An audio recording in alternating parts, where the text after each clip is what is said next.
نور احمد لکنوال د ساوث افریقا په لیګ کې تاریخي لوبه ترسره کړه. فضل حق فاروقي بیا د دوبۍ په انټرنیشنل لیګ کې ډیر ښه وځلېدی.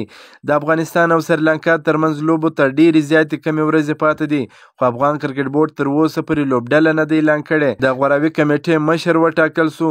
داسې نور تازه لنډ مهم خبرونه مې درته چمتو کړي دي. ویډیو تر اخره راسره وګورئ او که مو دا ویډیو خوښه سوه د خپلو ملګرو سره حتما شیر کړئ. نور احمد لکنوال نن د ساوث افریقا په تجارتي لیګ کې ډیره زبردسته په زړه پورې توپچونه ترسره کړه. په 3.2 اورونو کې یوازې 11 منډې ورکړې او 15 وکټ یې ترلاسه کړې.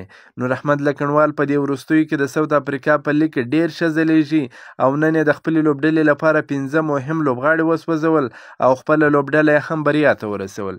ترڅنګ په همدې لوبډله کې نوین الحق هم ولوبېدی چې 1 وکټ یې ترلاسه کړه. فضل حق فاروقي بیا د دوبۍ په انټرنیشنل لیګ کې ډیره زبردسته ښایسته اقتصادي توپچونه ترسره کړه. په 4 اورونو کې د خپلې لوبډلې لپاره 3 وکټې ترلاسه کړې، 15 منډې ورکړې. د هم خپله لوبډله تر بریا پورې ورسول.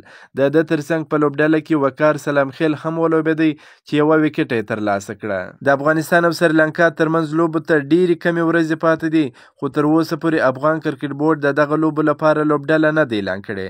د متحده عربي امارات پر وړاندې چې کله سیریز و هم سبا سیریز ترسره کېدی، ماښام ورته پر 12 بجې لوبډله اعلان شوه، خو د سریلانکا پر وړاندې یو ځل بیا لوبډله جنجالي ده. د کرکټ بورډ د غوراوي کمیټې مشر اسدالله خان د دندې لرې شوی دی، پر ځای باندې احمدشاه سلیمان خیل ټاکل شوی دی. نو ګورو به چې د سریلانکا پر وړاندې څنګه لوبډله ټاکل کیږي، خو په لوبډله کې به حتما ستونزې او جنجالونه وي. د 50 ورځو، 100 ورځو او ټیسټ لوبو لپاره به لوبډلې ټاکل کیږي، نو هر یو به پکې خپل فرمایشونه لري. تر څو فرمایشونه یو بل سره ومني، بیا به لوبډله ټاکل کیږي.